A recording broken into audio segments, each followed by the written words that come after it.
Alors, bienvenue, rocheux, rocheuses, précieux auditeurs, précieuses auditrices à mon émission Le Rock Show.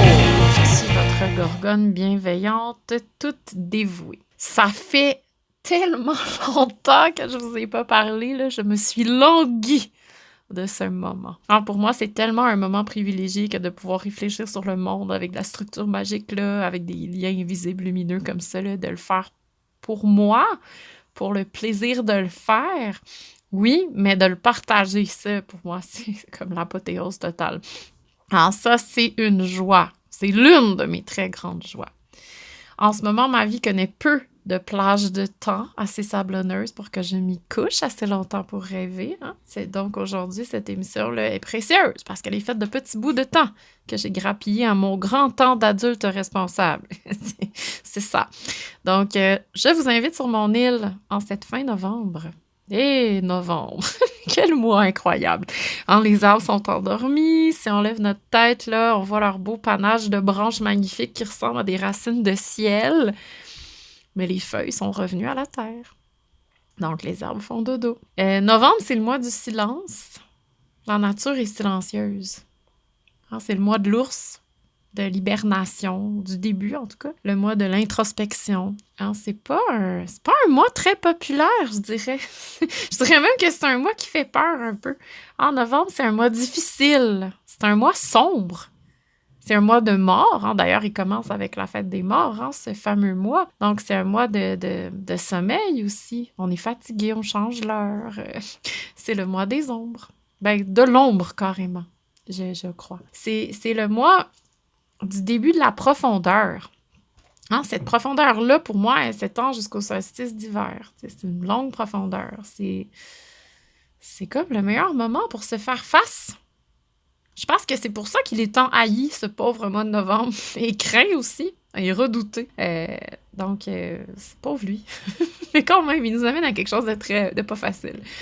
Mais c'est pas grave, il y a la couenne dure, je pense. Donc, réfléchir profondément sur soi, c'est vraiment difficile. On se le cachera pas, là. C'est une des tâches humaines les plus difficiles qui soit, je pense. Surtout quand on invite l'honnêteté à prendre un thé en notre compagnie. T'sais, on lui dit « Salut, coucou Madame Honnêteté, je t'invite à ma table, voulez-vous un petit verre? » C'est très dur, là. C'est du travail colossal. Se regarder en face, c'est la tâche d'une vie. Il y en a qui y arriveront jamais. Triste de même, mais c'est vrai. Donc, bref, je vous offre un petit thé des bois, tiens, une petite Gaultérie pour soigner nos douleurs de corps et d'âme.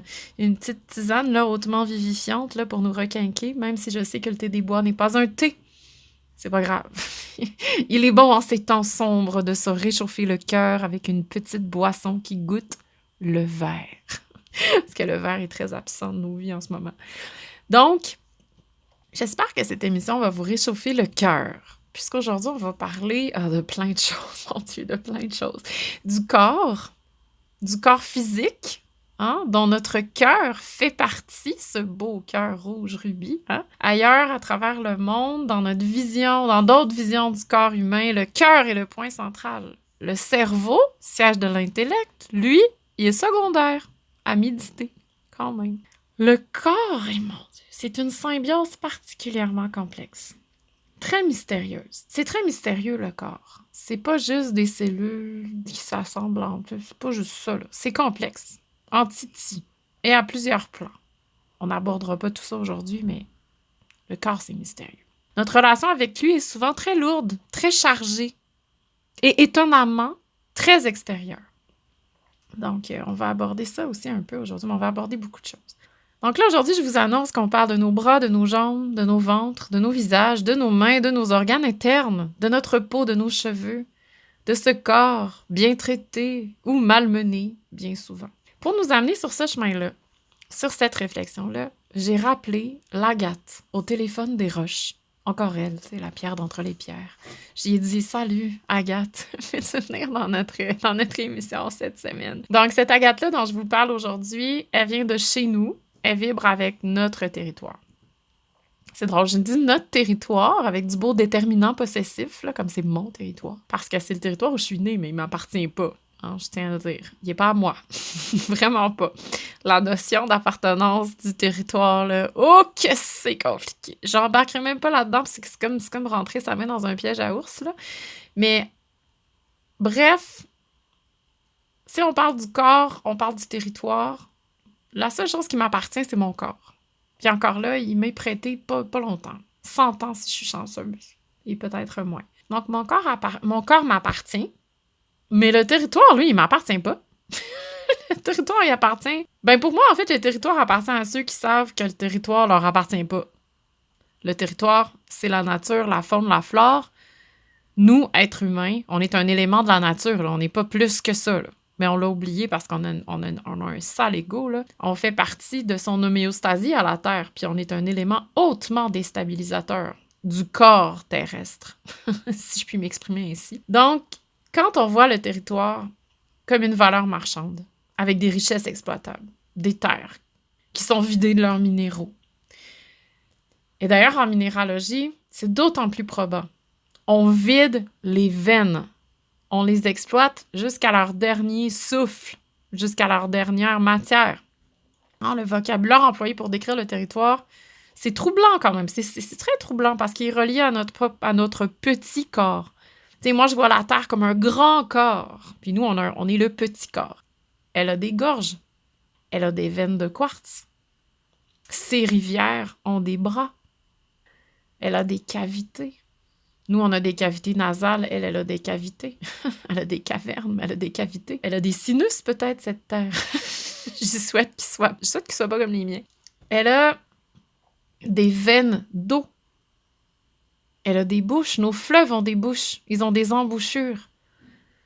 Nos cavernes ont des fentes. Nos parois rocheuses ont des fentes.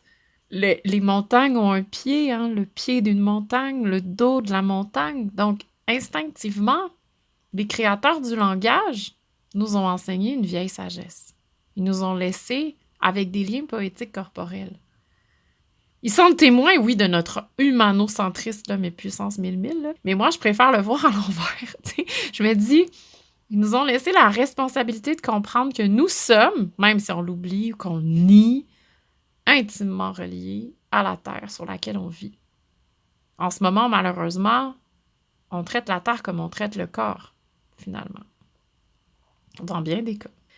On voit le corps de façon purement décorative dans bien des cas ou comme un produit mécanique. C'est une mécanique ou une décoration, le corps. Le rapport holistique du corps dans son ensemble est un peu éculé ces temps-ci. Là. Ce rapport-là a très mauvaise presse. Hein. On fait beaucoup la chasse aux sorcières avec tout ça, mais bon, il reste que la vision holistique de la vie du corps, etc., est une vision qui, pour moi, est beaucoup plus équilibrée et probablement plus juste. On voit le corps de façon purement, comme je dis, mécanique ou décoratif. C'est comme si on oublie l'essence même du corps. On dit souvent le corps est un véhicule pour avancer. Bon, là, on est purement dans l'action, tu sais. Donc, là, je me dis, oui, véhicule, oui, mais maison surtout. Tu sais, maison surtout. Autant dans la lenteur, autant dans le repos. Donc, on oublie souvent le repos. Hein. Le repos, ça n'a pas une très bonne réputation en ce moment non plus. Donc, le véhicule, oui, dans l'action, mais la maison dans le repos. Tu sais. La maison la plus intime qui soit, c'est le corps humain. D'ailleurs, les Celtes que j'aime avaient une vision du corps maison, moi j'appelle ça comme ça, du champ d'énergie qu'on brasse autour de nous, mais qui est tout petit, tu sais, ce petit champ-là. On pourrait appeler ça l'aura, par exemple, mais tu sais, c'est vraiment le corps énergétique qu'on a autour de nous, la petite électricité qu'on dégage, ou du moins l'enveloppe corporelle devient pour eux quelque chose qui s'appelle le néméton. C'est un concept très complexe que le néméton, mais entre autres choses, c'est l'espace sacré où on peut aller se reposer.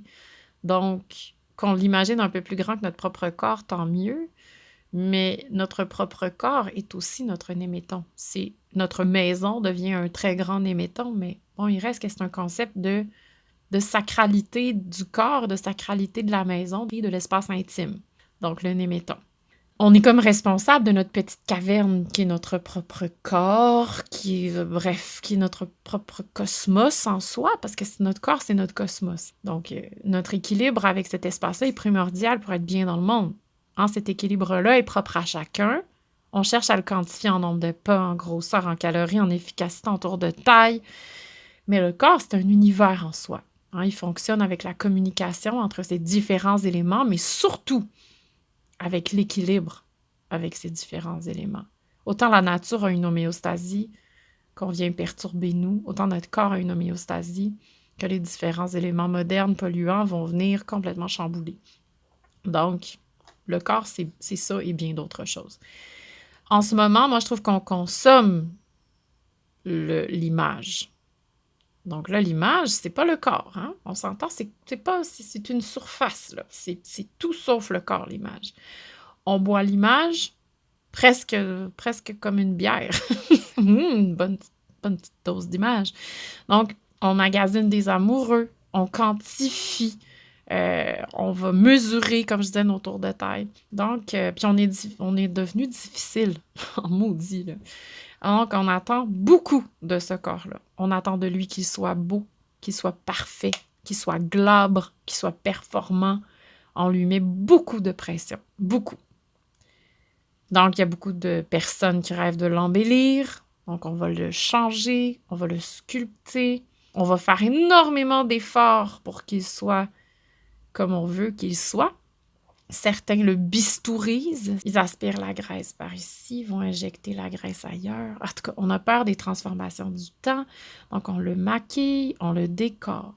Je juge pas ces pratiques-là, mais je les questionne parce que je m'y positionne. Je suis une humaine, en plus une femme. Bon, le rapport à l'image est comme particulièrement intense dans cette polarité féminine de la vie. Puis j'adore me maquiller, hein, j'arrêterai pas. J'arrêterai pas demain matin pour moi embellir les choses comme se porter un bijou. Tu sais, que ça altère pas ce que je suis, ça bonifie ce que je suis. C'est comme porter des bijoux pour moi. Mais là, on fait la même chose avec le territoire, avec la terre. On va transformer la matière, tu sais. Pas dans son côté intrinsèque, mais on va comme la modeler, la sculpter, on creuse dedans, on fait des trous gigantesques pour aller forer des choses. On va l'améliorer, on va prendre la terre, on va l'améliorer en fait, par exemple, dans les terres arables, les terres riches pour faire pousser des légumes. Donc, on va mettre de l'engrais, tu sais. On prend la terre qu'on a enlevée pour en faire des petites montagnes à côté, on la change de place, on la pollue. On la nettoie, donc on la dépollue. Donc, on n'y va pas avec une très grande efficience. Souvent, on laisse faire, on pollue. Après, on fait comme, bon, on va dépolluer. Alors qu'on pourrait faire des choses beaucoup plus intelligentes, mais bon. La terre et le corps, pour moi, ont des problèmes plutôt similaires. Alors, le sauvage en général a des problèmes. Le corps et le territoire vont ensemble. Ils sont comme la source d'une même et unique chose, la matière. Mon Dieu, la matière. Dans les milieux un peu plus, je dirais, ésotériques, la matière est comme un peu galvaudée. C'est comme la matière, non, ton esprit, ton âme, là, t'as comme le goût d'aller, je sais pas, visiter le cosmos. Mais bon, moi, je me dis oui, là, mais l'incarnation, la matière est tout aussi importante, sinon plus, parce que s'incarner, c'est très complexe. La matière dont nous sommes faits, nous, humains miraculeux, hein, on vit sur Terre aujourd'hui. Là, c'est un miracle, un méchant miracle, qu'on ait survécu, qu'on se soit adapté de la façon dont on s'est adapté. On devrait remercier le territoire chaque jour là, de pouvoir lui marcher de sa tête. Là.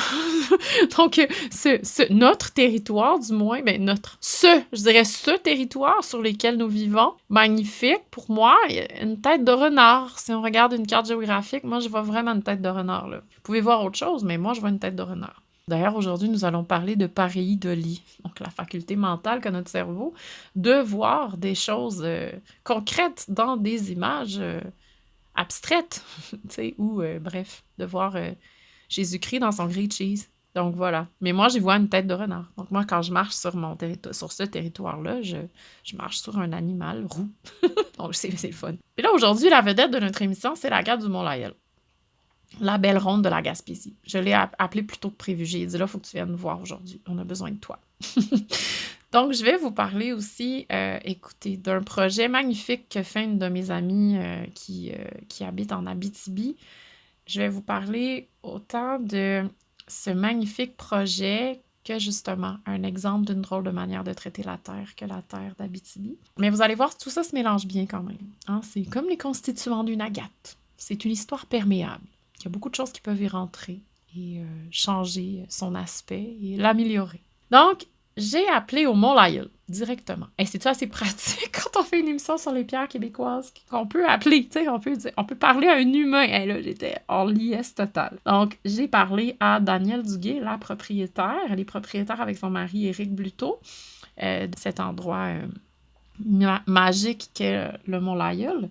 C'était très intéressant. On a parlé quand même longtemps. Elle est passionnée, cette femme, et les gens passionnés, c'est vraiment des beaux humains. Donc, elle m'a expliqué plein de choses. Je vais essayer de vous l'expliquer du mieux que je peux, moi, avec ma propre touche. J'y vais. Les agates du Mont-Lyell, moi, je les aime, là, mais vraiment beaucoup, seraient un fruit de l'ère dévonienne. L'émission précédente, j'étais super excitée à l'idée que les agates étaient de l'ère carbonifère, mais là, celle du Mont-Lyell serait vraisemblablement antérieure à cette période-là. Pas tellement antérieure, mais antérieure. Donc, ces agates-là sont de très vieilles agates. Elles ont environ 350 millions d'années. Là, je vous explique ce qu'est le Dévonien, parce que c'est fort intéressant. Donc, le Dévonien, c'est une période comprise entre le Silurien et le Carbonifère. OK. Bon, le Carbonifère, je vous en reparlerai une autre fois. Le Silurien, peut-être. Ça se situe entre ces deux périodes-là. On appelle cette période-là, le Dévonien, l'ère des poissons, pour illustrer à quel point la vie océanique a connu un bond foudroyant là, durant cette période-là. C'est à ce moment-là que la vie marine déborde sur Terre tellement elle est foisonnante. OK? Ce sont les tétrapodes là, qui vont s'aventurer sur les berges et investir, évidemment, à un temps géologique, donc très, très lent, la terre ferme, puis s'adapter à la vie terrestre. Là, ce bout-là, là, tétrapodes, poissons, qu'est-ce qui est sorti de l'eau? Oh, c'est très complexe, là. Il y a des archéologues qui se penchent là-dessus, là. Donc, moi, je peux pas tant vous expliquer ça. Mais le Dévonien, c'est comme le premier maillon évolutif de la vie terrestre. Avant, la vie était aquatique.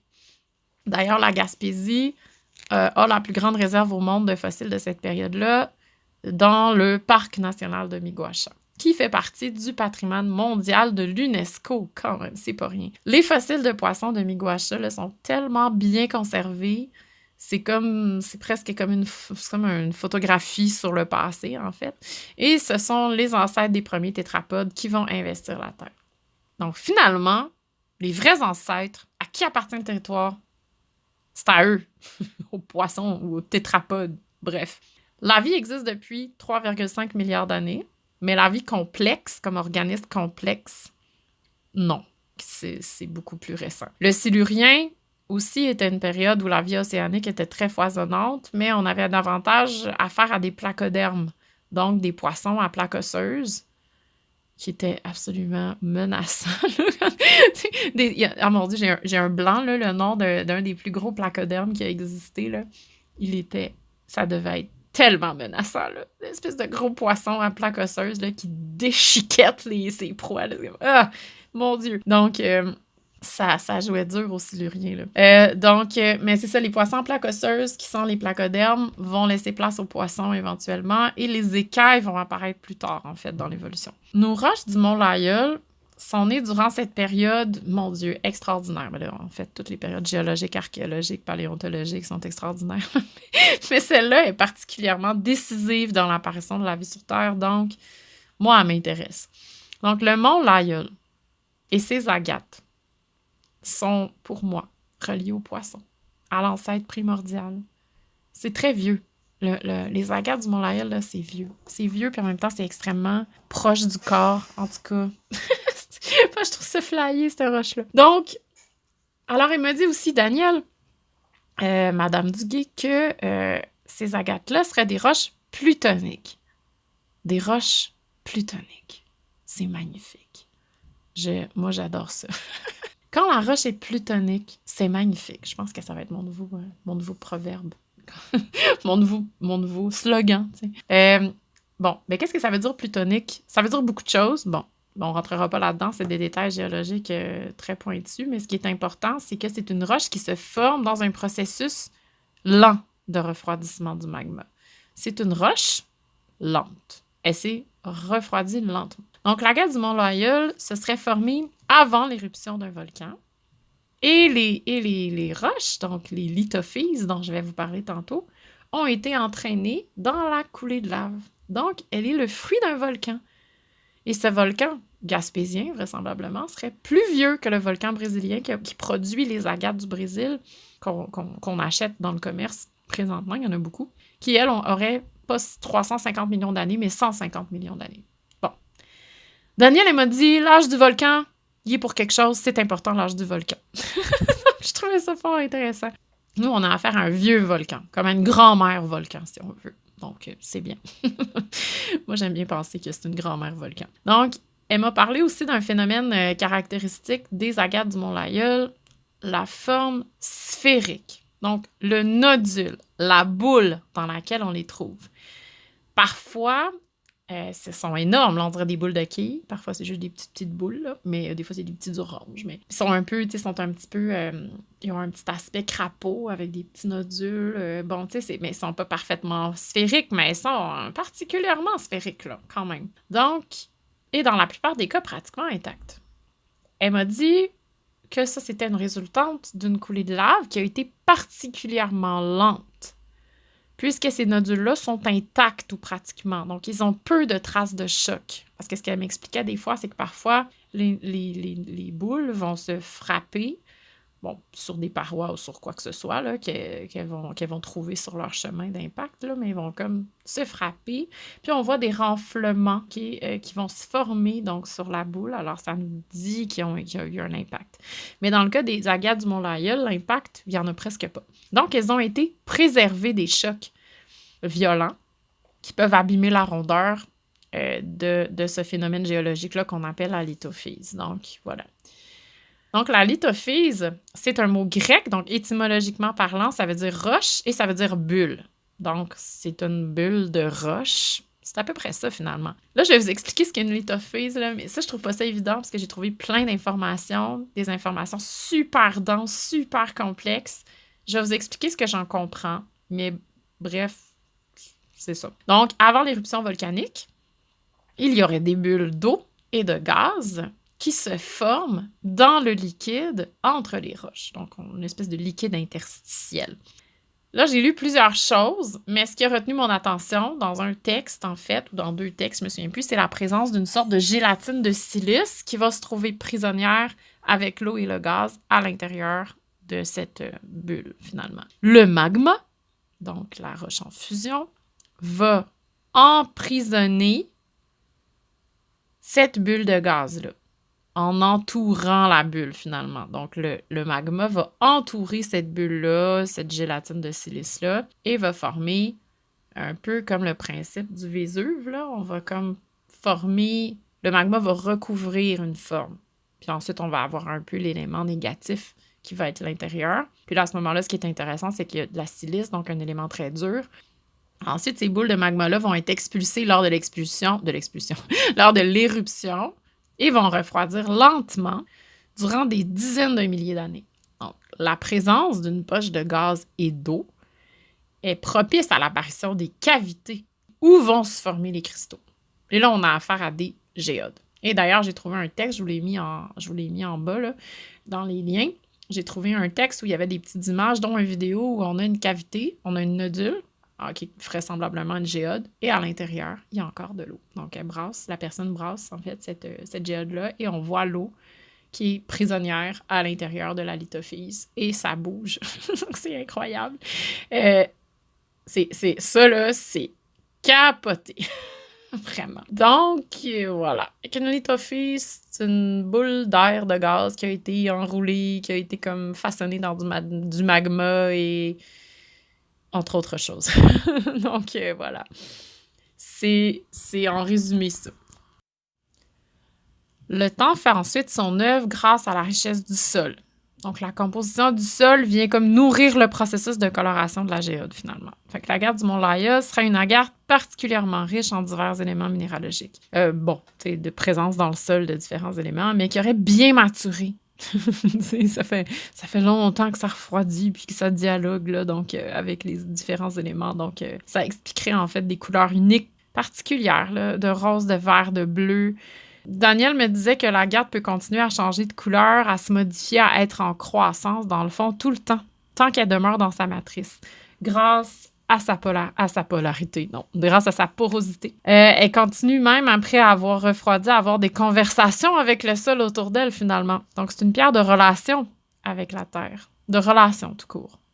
Tu sais, les relations, c'est une sorte de perméabilité, là. S'il n'y a pas de perméabilité, les relations n'existent pas. Tu sais, on s'intermélange dans nos essences profondes, on se comprend, on s'écoute. Tu sais, écouter, c'est aussi laisser l'autre entrer dans notre oreille. Hein. Il y a une question de perméabilité dans l'écoute.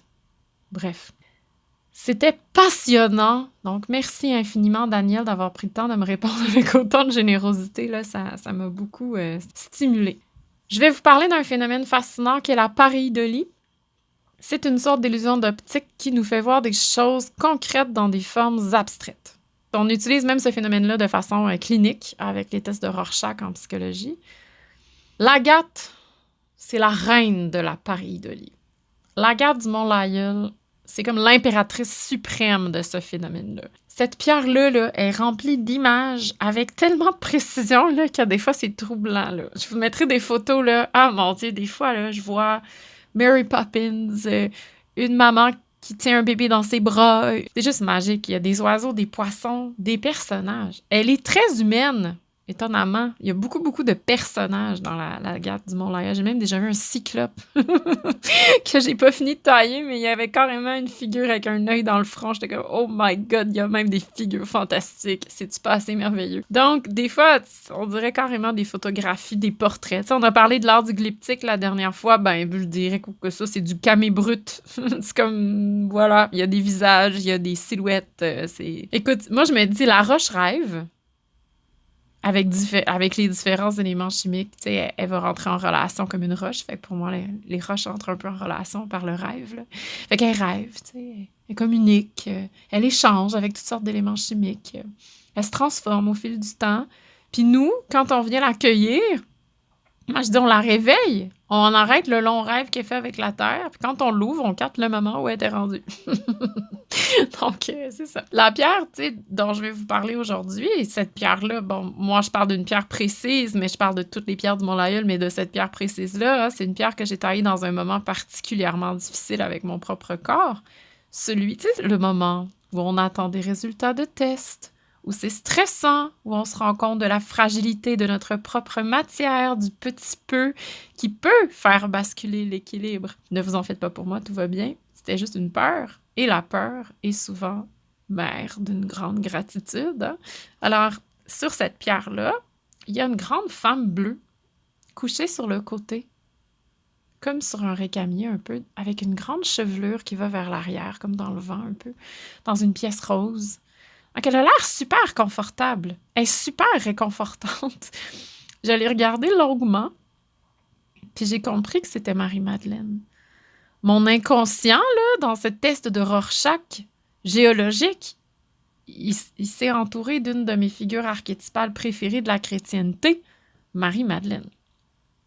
J'aime chercher et découvrir. Hein? Alors, cette déesse chrétienne-là aussi a fait l'objet d'une grande curiosité de ma part. J'aime les mystères. Marie-Madeleine est en soi un mystère au sein du mystère de la religion chrétienne. Donc, une religion qui exclut beaucoup le corps, hein, qui diabolise beaucoup le corps, qui crée une barrière même entre le corps et la nature, carrément. Donc, si on s'est mis à percevoir la Terre comme un produit, là, hein, comme une chose à bien gérer, puis à conquérir, là, c'est un peu beaucoup à cause de la vision du christianisme par rapport au corps et à la planète. Donc, on est à l'antipode de l'animisme ici, là. Non, pas du tout. L'animisme n'existe plus. Donc, même les animaux n'ont pas d'âme. faut dire comme, bref, moi, c'est ça. C'est un choc de valeur quand même pour moi, mais bref, il reste que c'est fort intéressant. Chose fascinante, le livre sacré tel qu'on le connaît, donc la Bible, a été édifié par un empereur romain, l'empereur Constantin. Il s'est dit, tiens, je vais choisir les évangiles les plus enclins à la hiérarchie, là. De cette façon-là, je vais pouvoir avoir un contrôle bien plus grand sur mon peuple.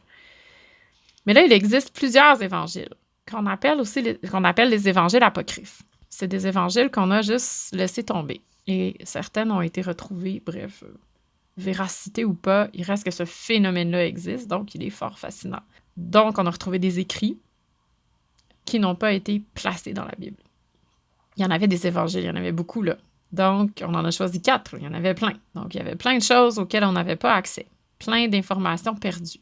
On aurait retrouvé des textes qui s'apparentaient à Marie-Madeleine. On peut dire Évangile de Marie-Madeleine. Bon, ce que j'ai trouvé, moi, c'est que c'était plus un dialogue entre Marie-Madeleine et Jésus. Bref, on a retrouvé des choses qui avaient été écrites sur elle. Controversé, vous me direz, oui, on a comme tout un roman derrière ça là, que j'ai même pas lu. Là, en tout cas, tout ça est un petit peu mélangé. C'est vraiment spécial, mais moi, je m'en fous un peu parce que ce que ça fait, c'est que ça place Marie-Madeleine dans une espèce de vision archétypale vraiment différente de celle dans laquelle on l'avait figée.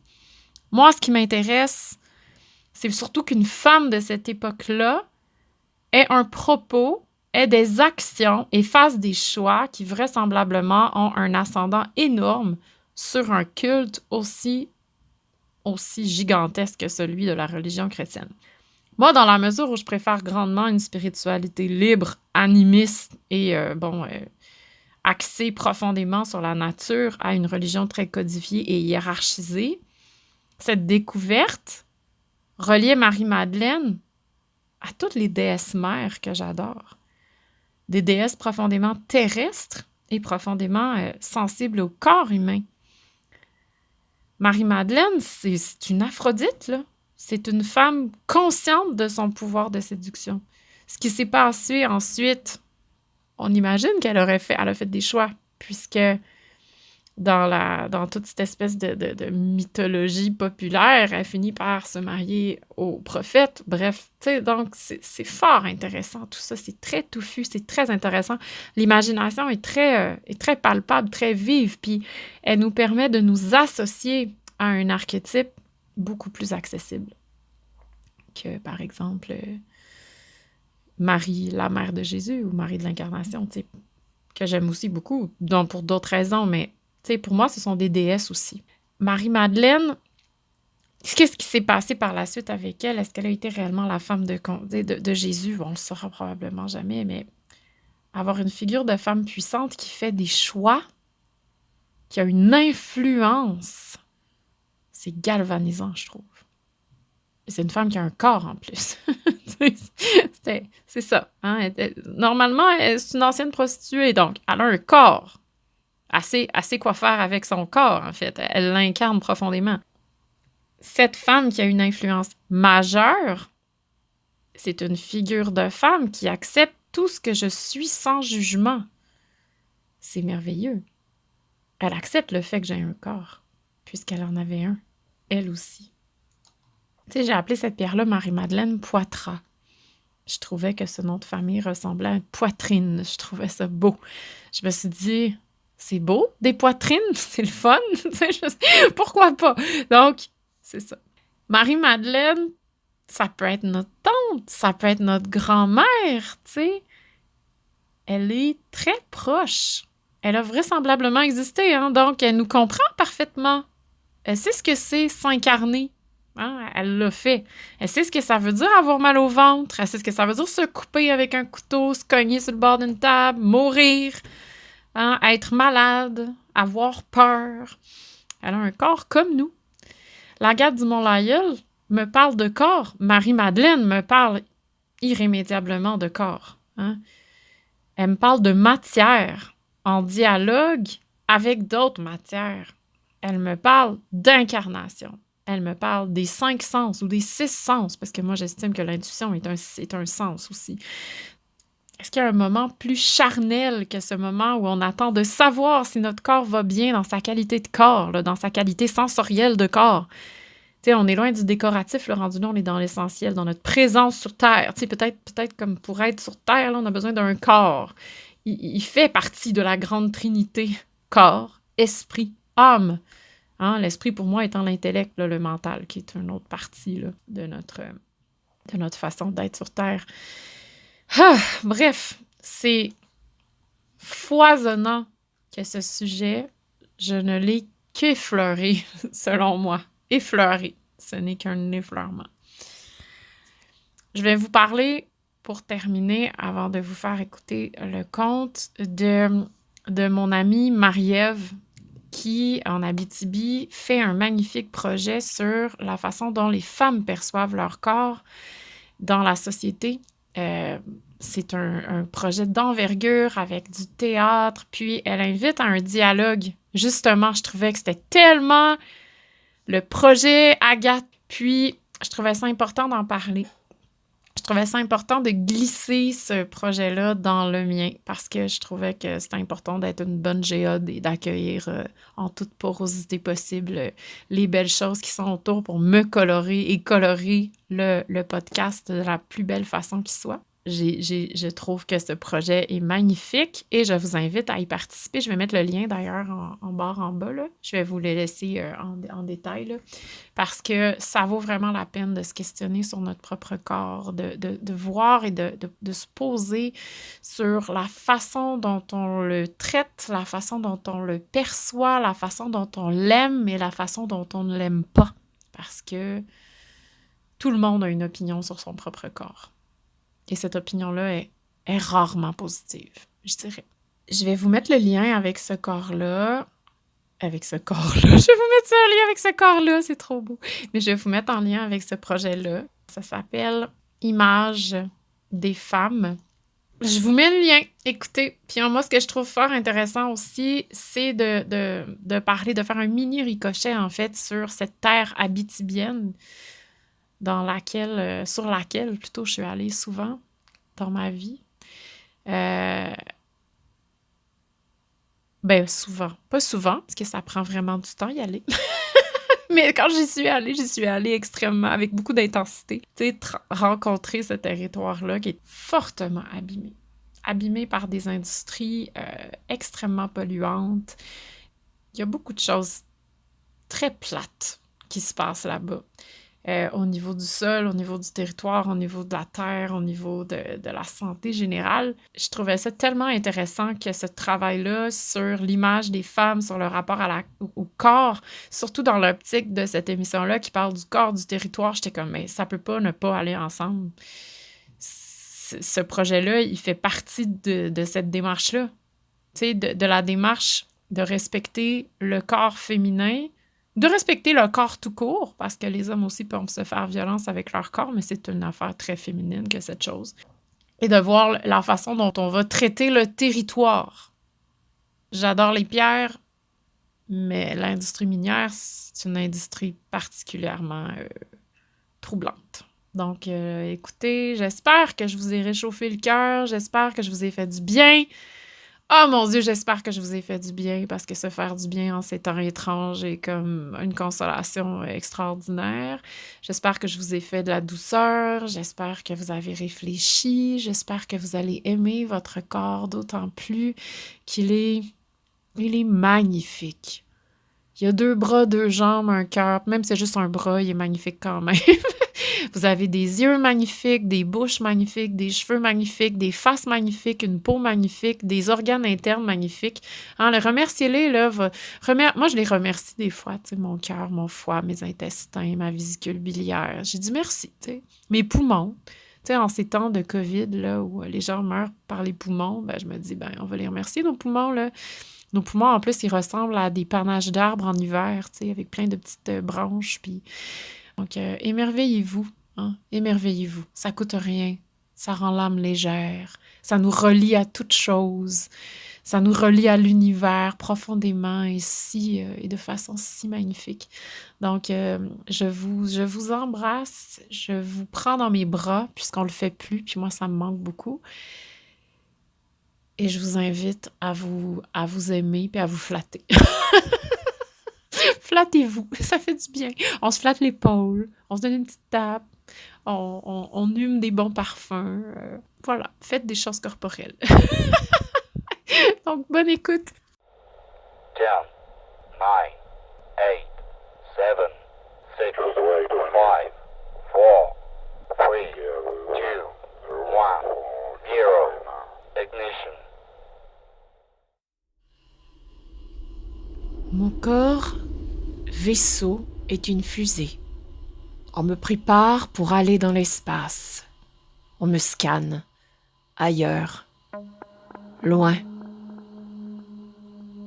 Nous devons être nus pour faire face au destin, sous l'uniforme bleu des corps détraqués, et j'enlève toutes mes décorations. Question d'humilité. Une fée m'injecte de l'iode dans les veines, comme du magma tiède. La chaleur m'envahit et ce n'est pas de la chaleur humaine. Mon corps est plus vivant que d'habitude parce qu'il a peur de disparaître. Il respire vite, il parle beaucoup, il cherche à faire des liens, à tisser du partage. Mon corps s'emballe pour une branche de sapin, pour une fleur de cosmos remplie d'abeilles, mais ici, mon corps connaît peu la chanson des machines. Mon corps passe dans le grand beigne du CHUM. Une voix monocorde me dit d'arrêter de respirer. « Retenez votre respiration », me souffle-t-elle. Mon souffle s'essouffle. J'écoute. Je suis une bonne fille et j'ai peur parce que j'ai tant envie de respirer tout à coup, quand je veux, où je veux, longtemps, profondément, mais j'étouffe par politesse. Je ne remonte pas du fond d'un lac transparent où des truites arc-en-ciel me regardent avec leurs yeux d'un autre temps, non. Je remonte de moi, là où j'ai rencontré la peur. Ici, on s'occupe du corps, de l'une de ses parties, de l'un de mes pays. Aucune forêt ne peut vivre ici. L'endroit où je suis n'est pas un territoire, il est un morceau. Dieu merci, un centaure m'accompagne. Il me rappelle qui je suis en sortant. J'en avais besoin grandement. J'ai dû revenir au CHUM pour qu'on m'enlève de minuscules morceaux. Cette fois, j'ai emmené une sirène. On n'est jamais trop prudent. Elle attend avec moi à travers les autres qui attendent. Nous flottons parmi les poissons. Lorsque l'on prononce mon nom, je ne me reconnais plus. Ceux qui préparent ma démolécularisation parlent de tout et de rien, de leur fin de semaine. Ils savent ce qu'ils font, ils connaissent très bien leurs chansons. C'est une question d'habitude, ils connaissent la peur, ils la regardent de loin. Mais je les force cette fois à se tourner vers moi, vers mon corps, vers mon vaisseau. Je veux qu'on me chante une chanson, tandis qu'on m'enlève mes petits morceaux. Mais la femme savante, la spécialiste du pays de mes molécules, ne sait pas chanter, qu'elle me dit. Son assistant non plus. Elle connaît bien la chanson de mes cellules et je la remercie, mais elle ne connaît pas de mélodies qui font du bien à la vie. Je trouve amusant de les déstabiliser, ça me fait du bien de laisser une marque.